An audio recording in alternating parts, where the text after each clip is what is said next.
Greetings humanity of all over the world. We are anonymous. The shadow forces behind the New World Order are following a slow-paced agenda of total control over mankind and our planet's resources.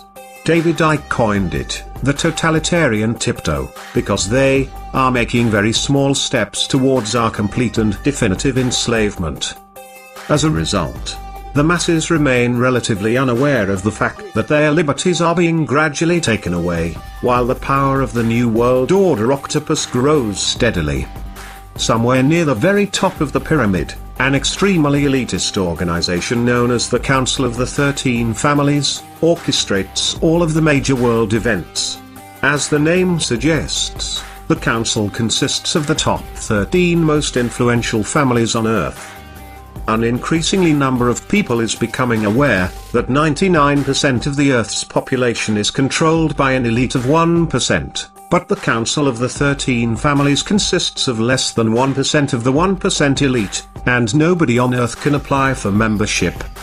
In their opinion, they are entitled to rule over the rest of us, because they believe that they are the direct descendants of the ancient gods, and consider themselves royal.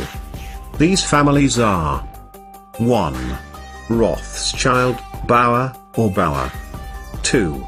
Bruce. 3. Cavendish, Kennedy. 4. De Medici. 5. Hanover. 6.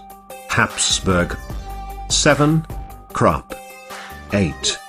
Plantagenet. 9. Rockefeller. 10. Romanov. 11. Sinclair, St. Clair.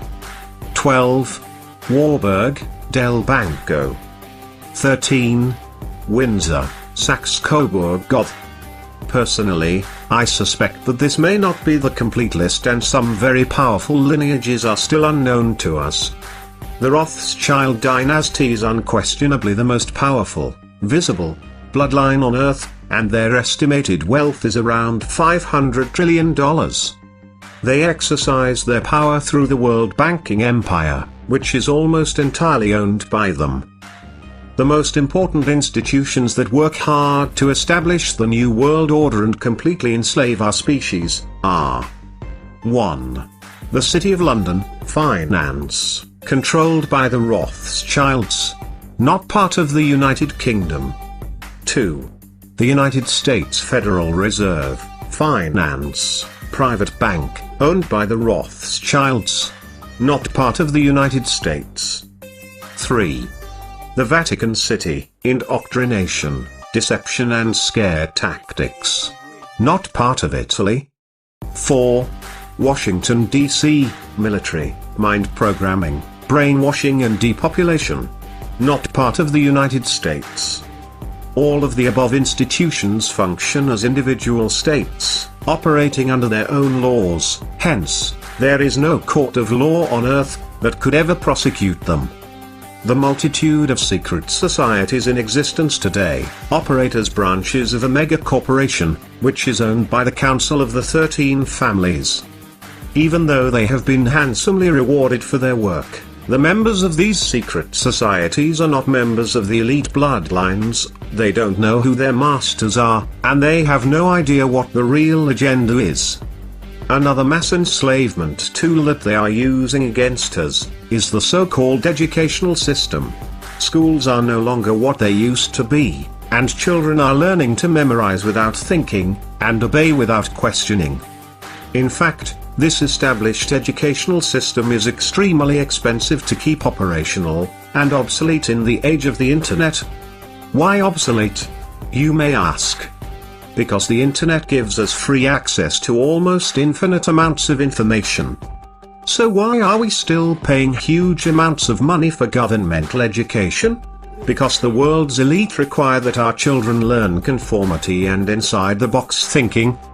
Mankind's faith is hanging in the balance right now, as the control of the New World Order octopus spreads. On the one hand, we are very close to our complete enslavement, while on the other hand, we could easily crumble to the ground their pyramid of power, by simply uniting against their deception in a peaceful revolution of minds, hearts and souls. We've asked for years what their greatest weapon of enslavement is. Is it poor education combined with constant indoctrination? Is it the fear generated by religion? Is it the fear of being punished, jailed, or killed by the system? Or is it the invisible enslavement of the monetary system?